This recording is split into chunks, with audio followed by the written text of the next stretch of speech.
नमस्कार, आपण पाहत आहात पुणे लाईव्ह न्यूज. पाहुयात दिवसभरातील ठळक घडामोडी. दागिने पॉलिश करून देतो म्हणून महिलेचे सोन्याचे दागिने चोरट्यांनी लांबवले आहेत. सोन्या चांदीच्या दागिन्यांना पॉलिश करण्याचा बहाणा करून 2 अज्ञात भामट्यांनी महिलेचे 1 लाख रुपयांचे दागिने लांबवल्याची घटना दिनांक 3 जून रोजी रेटवडी तालुका खेड येथे घडली. या प्रकरणी नीता सुनील पवळे, वर्ष 47, राहणार रेटवडी तालुका खेड यांनी खेड पोलीस ठाण्यात 2 अज्ञात जणांच्या फिर्याद दिली आहे. खेड पोलिसांनी दिलेल्या माहितीनुसार दिनांक 3 जून रोजी सकाळी 10 वाजण्याच्या सुमारास फिर्यादी महिला घरी अंगणात भांडी घासत असताना 2 भामट्यांनी तेथे येऊन तुमची भांडी घासून स्वच्छ करून देतो असे सांगून घरातील 2 तांब्याची भांडी आणि पायातील पैंजण पॉलिश करून दिले. फिर्यादी महिलेचा विश्वास संपादन केला. तुमच्या गळ्यातील व कानातील सोन्याचे दागिने सुद्धा पॉलिश करून देतो असे सांगून या महिलेच्या गळ्यातील 80,000 रुपयांचे सोन्याचे मिनी गंठण, 20,000 रुपये किमतीचे कानातील सोन्याची कर्णफुले घेऊन दुचाकीवर बसून पळून गेले. महिलेने आरडाओरडा केला, मात्र या परिसरात कोणीही नसल्यामुळे चोरटे पळून जाण्यात यशस्वी झाले. या घटनेचा पुढील तपास खेड पोलीस करत आहेत. चरोलीमध्ये पूर्व वैमनस्यातून एका तरुणावर कोयत्याने आणि लाथाबुक्क्यांनी जीवघेणा हल्ला करून त्याला गंभीर केल्याची थरारक घटना घडली.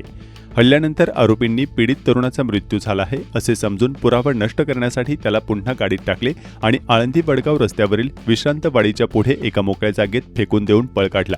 या गंभीर घटनेमुळे परिसरात प्रचंड खळबळ उडाली आहे. वसीम हुसेन शेख, वर्ष 33, राहणार दत्तनगर आळंदी, मूळ राहणार केज, जिल्हा बीड यांनी दिलेल्या तक्रारीवरून प्रेम जाधव, राहणार चरोली फाटा, करण सोळंके, राहणार काटेवस्ती चरोली, माऊली निरस, राहणार डोडोळगाव, सोन्या जाधव, राहणार आळंदी आणि मुख्य सूत्रधार खंडू लोणकर, राहणार चरोली फाटा यांच्यासह इतर 4 ते 5 अनोळखी इसमांवर गुन्हा दाखल करण्यात आला आहे. पोलिसांनी यातील आरोपी करण सोळंके आणि माऊली निरस यांना अटक केली आहे. फिर्यादी वसीम शेख हा रात्रीच्या सुमारास गार्डनसमोर उभा असताना आरोपींनी जुन्या वादातून त्यांना गाठले. मुख्य आरोपी खंडू लोणकर याने थेट व्हॉट्सअप व्हिडिओ कॉलवरून इतर आरोपींशी संपर्क साधून फिर्यादीला चिवे ठार मारण्याचे आदेश दिले. या सुपारीनंतर आरोपींनी त्यांच्याकडील धारदार कोयत्याने आणि लाथाबुक्क्यांनी वसीम यांच्या डोक्यात, हनुवटीवर व डाव्या हाताच्या कोपरावर, बोटावर आणि उजव्या गुडघ्यावर सपासप वार करून त्यांना रक्ताच्या थारोळ्यात पाडले. वसीम हे मृत पावले आहेत असे समजून आरोपींनी त्यांना जबरदस्तीने गाडीत कोंबले आणि विश्रांतवाडीच्या पुढील एका निर्जन मोकळ्या जागेत फेकून देत पोबारा केला. उत्तर पुणे जिल्ह्यातील जुन्नर तालुका दुहेरी हत्याकांडाने हादरला आहे. कौटुंबिक वादातून मुलानेच आपल्या वडिलांचा आणि भावाचा खून केल्याचा धक्कादायक प्रकार समोर आला आहे. जुन्नर तालुक्यात रक्ताच्या नात्याला काळिमा फासणारी एक अत्यंत धक्कादायक आणि भीषण घटना समोर आली आहे. बगाडवाडी पारगाव तर्फे मढ या ठिकाणी एका निर्दयी मुलाने आपल्याच वृद्ध वडिलांची आणि लहान भावाची लाकडी चोपणी म्हणजेच कपडे धोपाटणे व दगडाने ठेचून अत्यंत क्रूरपणे हत्या केली आहे. या घटनेने संपूर्ण जुन्नर तालुका हादरून गेला असून परिसरात सर्वत्र हळहळ व्यक्त केली जात आहे.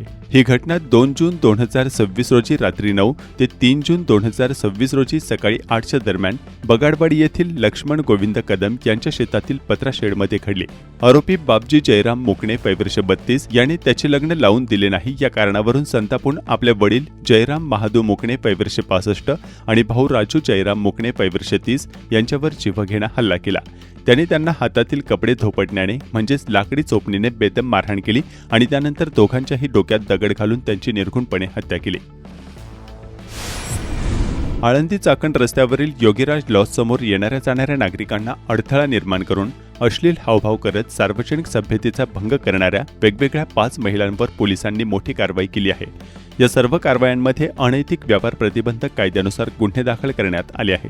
योगीराज चौक आळंदी येथील चाकण रोडवर 2 महिलांनी येणाऱ्या जाणाऱ्यांना अडवून अश्लील शब्द उच्चारले व अंगावरून हात फिरवून सार्वजनिक सभ्यतेचा भंग केला.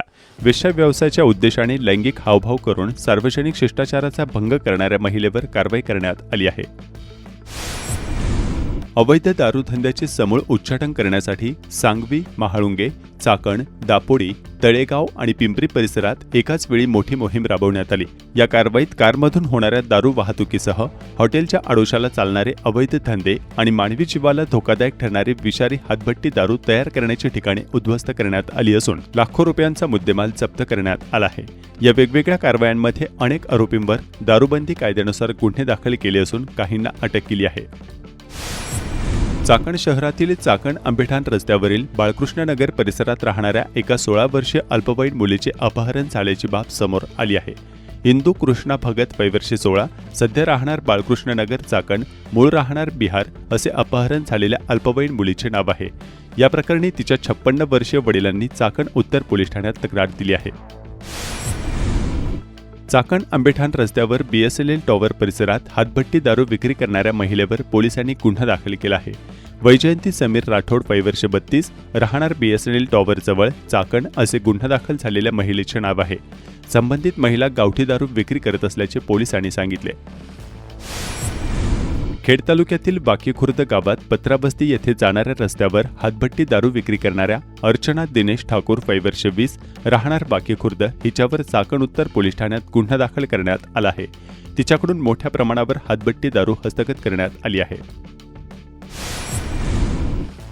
एका 20 वर्षीय तरुणाचा आंबेठाण रोड चाकण येथे राहत्या घरात आकस्मिक मृत्यू झाला आहे. ओम संजय रोकडे वयवर्षे 22, सध्या राहणार आंबेठाण रोड चाकण, मूळ राहणार अहिल्यानगर असे आकस्मिक मृत्यू झालेल्या तरुणाचे नाव आहे. चाकण उत्तर पोलिसांनी रासई तालुका खेड येथे कारवाई करून प्लास्टिकच्या पिशवीमध्ये विक्री होणाऱ्या गावठी दारू धंद्यावर कारवाई करत बिरबल गुलाब राठोड वयवर्षे 59, राहणार रासई तालुका खेड यांच्यावर गुन्हा दाखल केला आहे. चाकण मार्केट यार्डजवळील बालाजी गॅस एजन्सीच्या आवारात मानवी जीविताला धोका निर्माण करून बेकायदेशीररित्या चालणाऱ्या अवैध गॅस रिफिलिंग धंद्याचा गुन्हे शाखेच्या मालमत्ता गुन्हे विरोधी पथकाने पर्दाफाश केलाय. या कारवाईत पोलिसांनी 251 गॅस सिलेंडर, रिफिलिंगचे साहित्य आणि वाहतुकीसाठी वापरण्यात येणारा टेम्पो असा एकूण 9,71,000 रुपयांचा मुद्देमाल जप्त केलाय. या प्रकरणी मालमत्ता गुन्हे विरोधी पथकाने कारवाई करत प्रकाश सिद्धांना जवळागी वय 32 वर्षे राहणार चाकण खेड पुणे आणि तुषार प्रफुल्ल वारुळे वय 36 वर्षे राहणार एकतानगर चाकण पुणे या 2 कामगारांना घटनास्थळावरून ताब्यात घेतले. तर गॅस एजन्सीचा मालक मुख्य आरोपी शुभम प्रवीण परदेशी राहणार चाकण पुणे हा फरार असून पोलीस त्याचा शोध घेत आहेत. आरोपींविरुद्ध चाकण उत्तर पोलीस ठाण्यात गुन्हा दाखल करण्यात आला. मालमत्ता गुन्हे विरोधी पथकाला गोपनीय माहिती मिळाली होती की चाकण मार्केट यार्डजवळील बालाजी गॅस एजन्सी येथे मोठ्या गॅस सिलेंडरमधून छुप्या पद्धतीने लहान टाक्यांमध्ये गॅस भरला जात आहे. या माहितीच्या आधारे पथकाने सदर ठिकाणी अचानक छापा टाकला. आरोपी हे स्वतःच्या आर्थिक फायद्यासाठी कोणताही बंदोबस्त न ठेवता ज्वालाग्राही पदार्थाबाबत निष्काळजीपणा करत असल्याचं आढळून आलं. पोलिसांनी घटनास्थळावरून 251 सिलेंडरचं वजन काटा, नोझल आणि एक महिंद्रा बोलेरो टेम्पो जप्त केला असून पुढील तपास मालमत्ता गुन्हे विरोधी पथक करत आहे. दिनांक 22 मे 2026 रोजी आळंदीमध्ये विशाल वारुळे याने माऊली मंदिरात केलेल्या प्रकारावरील कारवाईबाबत संस्थान कर्मचाऱ्यांकडून खुलासे मागवण्यात आले होते. दिनांक 29 मे 2026 रोजी विश्वस्त मंडळाची बैठक आयोजित करण्यात आली होती. सदर बैठकीमध्ये सर्वांचे खुलासे व अहवाल यांचे अवलोकन करून संबंधित जबाबदार व्यक्तींच्या कामातील निष्काळजीपणामुळे एक हंगामी सेवक यांची सेवा समाप्त करण्याचा निर्णय घेतला आहे. तसेच रोखपाल आणि आचार्य यांना निलंबित करून वरील प्रकरणात त्यांची पोलीस चौकशी पूर्ण होईपर्यंत तपास कार्यात सहकार्य करण्याच्या उद्देशाने दररोज कार्यालयात येऊन हजेरी लावण्यास सांगितले आहे. तसेच प्रमुख व्यवस्थापक यांना अशा प्रकारचा हलगर्जीपणा व्यवस्थापनात चालणार नाही अशी सक्त ताकीद व समज पत्राद्वारे देण्यात आली आहे. तसेच एक सहाय्यक व्यवस्थापक यांची सेवा समाप्त करण्यात आली आहे. नागरिकांच्या आरोग्याशी खेळ करणाऱ्यांविरोधात अन्न व औषध प्रशासनाने मोठी धडक कारवाई सुरू केली आहे. IAS तुकाराम मुंढे यांनी पदभार स्वीकारल्यानंतर धडक मोहीम भेसळखोरांविरोधात उघडण्यात आली आहे. 6 दिवसात राज्यात 203 ठिकाणी छापे टाकण्यात आले. खेड तालुक्यात केलेल्या कारवायांचा देखील यात समावेश आहे. या मोहिमेत आतापर्यंत सुमारे 1,58,28,000 रुपयांचा प्रतिबंधित व भेसळयुक्त पदार्थांचा साठा जप्त करण्यात आला आहे. तसेच 102 जणांना अटक करण्यात आली आहे. 68 आस्थापना सील करण्यात आल्या आहेत. अन्न व औषध प्रशासनाने 25 मे ते 31 मे या कालावधीत राज्यभर safe food, safe drugs, safe Maharashtra मोहीम सुरू केली आहे. अन्न आणि औषध प्रशासनाचे नवनियुक्त आयुक्त तुकाराम मुंढे यांनी पदभार स्वीकारताच अवघ्या 2 दिवसात 40 ठिकाणी धाडी घालून गुटखा आणि पान मसाला माफिया प्रकरणातील 32 आरोपींना अटक केली आहे. त्यामुळे पान टपरी व्यवसाय संपूर्णपणे ठप्प झाला आहे. राज्य शासनाने वरिष्ठ IAS अधिकारी तुकाराम मुंढे यांची 19 मे रोजी अन्न व औषध प्रशासन विभागाच्या आयुक्तपदी नियुक्ती केली आहे. मुंडे हे कठोर आणि शिस्तप्रिय प्रशासक म्हणून ओळखले जातात.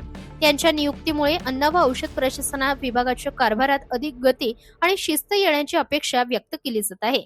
अन्न व औषध प्रशासन आयुक्त तुकाराम मुंढे यांच्या मार्गदर्शनाखाली नुकतीच पुणे जिल्ह्यात राबवण्यात आलेल्या विशेष मोहिमेत आंबेगाव व खेड तालुक्यात 5 ठिकाणी धडक कारवाई करण्यात आली. यामध्ये 19,03,379 लाख रुपयांचा साठा जप्त करण्यात आला आहे. काही पान शॉपवर अन्न व औषध प्रशासनाने कारवाई करत प्रतिबंधित गुटखा, पान मसाला आणि सुगंधित तंबाखूचा साठा जप्त केला आहे. या कारवायांच्या धडक्याने सर्व पानटपऱ्या सध्या बंद झाल्या आहेत. त्यामुळे गुटखा व पान मसाल्याची सवय असलेल्या अनेकांची मोठी अडचण झाली आहे. भारतीय राष्ट्रीय महामार्ग प्राधिकरणाच्या वतीने पुणे नाशिक महामार्गावरील कासारवाडीतील नाशिक फाटा ते खेड मार्गाचा विस्तार करण्यात येत आहे. या कामांतर्गत भोसरी ते राजमाता जिजाऊ उड्डाणपूल पाडण्यात येऊ नये असे आवाहन पिंपरी चिंचवडचे महापौर रवी लांडगे यांनी केले आहे. राष्ट्रीय महामार्गाशी संबंधित विविध प्रलंबित प्रश्न व महत्त्वाच्या विकास कामांचा आढावा घेण्यासाठी महापौर लांडगे यांनी NHAI चे प्रकल्प संचालक संजय कदम यांच्याबरोबर बैठक घेतली. पुणे नाशिक महामार्गावरील कोंडी, नाशिक फाटा ते खेड उन्नत मार्ग प्रकल्पाची सद्यस्थिती, मुंबई बंगळुरू महामार्गालगतच्या सेवा रस्त्यांचे रुंदीकरण, रस्त्यांची दुरुस्ती, जलनिर्सारण व्यवस्था, पावसाळ्यात महामार्गावर आणि भुयारी मार्गांमध्ये साचणारे पाणी, अतिक्रमणांमुळे निर्माण होणाऱ्या समस्या तसेच नागरिकांच्या सुरक्षिततेसाठी आवश्यक असलेल्या विविध उपाययोजनांवर चर्चा करण्यात आली. भोसरी येथील उड्डाणपूल कोणत्याही परिस्थितीत पाडण्यात येऊ नये, भोसरी गावठाण परिसरात अतिरिक्त भूसंपादन करण्यात येऊ नये अशा मागण्या करून विकास कामांच्या नावाखाली स्थानिकांवर कोणताही अन्याय सहन केला जाणार नसल्याचे महापौर लांडगे यांनी स्पष्ट केले आहे. निमगावमध्ये शेतीला विज्ञानाशी जोड, ग्रामीण भागातील शेती आणि अधिक वैज्ञानिक, शाश्वत व फायदेशीर करण्याच्या उद्देशाने महात्मा फुले कृषी विद्यापीठ राहुरी अंतर्गत कार्यरत डॉक्टर DY पाटील कृषी व्यवसाय व्यवस्थापन महाविद्यालय आकुर्डी येथील 4th वर्षातील कृषी दूतांचे निमगाव येथे आगमन झाले. कृषी दूतांकडून शेतकऱ्यांना माती परीक्षणाचे महत्त्व, योग्य नमुना संकलन पद्धती, बीज प्रक्रिया, सुधारित व संकरित बियाणांचा वापर, पीक संरक्षण तंत्रज्ञान, सूक्ष्म अन्नद्रव्य व्यवस्थापन, पाणी बचत तंत्रज्ञान, शेतीतील यांत्रिकीकरण यांसारख्या विषयांवर मार्गदर्शन केले जाणार आहे. पुणे जिल्ह्यातील PMRDA कार्यक्षेत्रातील ग्रामपंचायतचे कार्यक्षेत्रात वर्षानुवर्षे ग्रामपंचायतीने सांभाळलेली गायरान जमीन ग्रामपंचायत आणि ग्रामसभेची संमती न घेता, जिल्हा परिषदेची शिफारस न घेता थेट PMRDA कडे हस्तांतरित करण्याची प्रक्रिया पुणे जिल्हाधिकारी यांनी केली आहे. यामुळे ग्रामीण भागातील या सर्व ग्रामपंचायतचे मोठे नुकसान होणार असून वाढत्या नागरिकीकरणामुळे नागरिकांना सार्वजनिक नागरी सुविधा देण्यासाठी जागाच उपलब्ध राहणार नाही. यातून अनेक नवीन प्रश्न तयार होणार आहेत. सदर गायरान जमिनीचे हस्तांतरण थांबवावे यासाठी राज्य पातळीवर बैठक घ्यावी. यासाठी पुणे जिल्हा परिषदेचे अध्यक्ष वीर धवल जगदाळे यांच्याबरोबर राज्याच्या उपमुख्यमंत्री आणि पुणे जिल्ह्याच्या पालकमंत्री सुनेत्रा पवार यांची भेट घेतल्याचे शरद बुट्टे पाटील यांनी सांगितले. वडिलांचा उत्पन्नाचा दाखला मिळत नाही म्हणून मुला-मुलींना शिक्षण योजनांपासून वंचित ठेवू नये. RT प्रवेश आणि उच्च शिक्षणासाठी मुला-मुलींना त्यांच्या वडिलांचा उत्पन्नाचा दाखला द्यावा लागतो. परंतु काही वेळा पती-पत्नी एकत्र राहत नसतील किंवा त्यांचा घटस्फोट झाला असेल किंवा न्यायालयीन लढा सुरू असेल आणि पत्नी स्वतंत्र राहून आपल्या मुलांच्या शिक्षणासाठी प्रयत्न करत असेल, अशा वेळी वडिलांचा उत्पन्नाचा दाखला त्यांना न मिळाल्याने अनेक मुली यावर्षी RT प्रवेशापासून वंचित राहिल्या आहेत.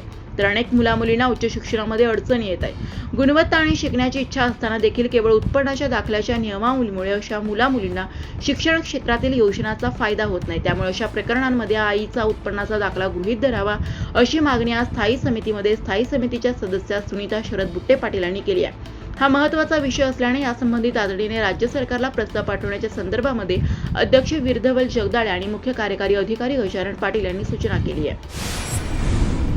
ग्रामीण भागातील महावितरणचे ट्रान्सफॉर्मर रोहित्र चोरीला जाण्याचे प्रमाण मोठे असून रोहित्र चोरीला गेल्यानंतर पोलिसांकडे त्याबद्दल तक्रार दाखल करावी लागते आणि त्यानंतर पोलिसात दाखल केलेली तक्रार आणि शाखा अभियंता यांचा रिपोर्ट या आधारावर रोहित्र महावितरणकडून उपलब्ध करून दिले जाते. अनेकदा आपल्या कार्यक्षेत्रात चोरीच्या गुन्ह्यांची संख्या वाढू नये म्हणून पोलिसांकडून रोहित्र चोरीची तक्रार दाखल करून घेण्यास टाळाटाळ होते. त्यामुळे आम्हाला लवकर रिपोर्ट करता येत नाही अशी अडचण महावितरणाचे अधिकारी सांगत असतात. यातून बऱ्याच वेळेला वाड्यावर वस्त्यांवरील आणि शेती पंपांना शेतकऱ्यांना वीज पुरवठा करणारे रोहित्र उपलब्ध न झाल्याने ग्रामीण भागातील शेतकऱ्यांचे मोठे नुकसान होत असते. म्हणून स्थायी समितीच्या सदस्य सुनीता शरद बुट्टे पाटील यांनी 8 मे 2026च्या स्थायी समितीमध्ये हा विषय स्थायी समितीमध्ये मांडल्यानंतर आजच्या 5 जून 2026 चे स्थायी समितीमध्ये कार्यवृत्तांत अंतिम करण्यात आला असून याबाबत पोलीस आयुक्त पिंपरी चिंचवड आणि पोलीस अधीक्षक पुणे ग्रामीण यांना या ठरावानुसार पुणे जिल्हा परिषदेचे अध्यक्ष वीरधवल जगदाळे यांनी पत्र दिले आहे.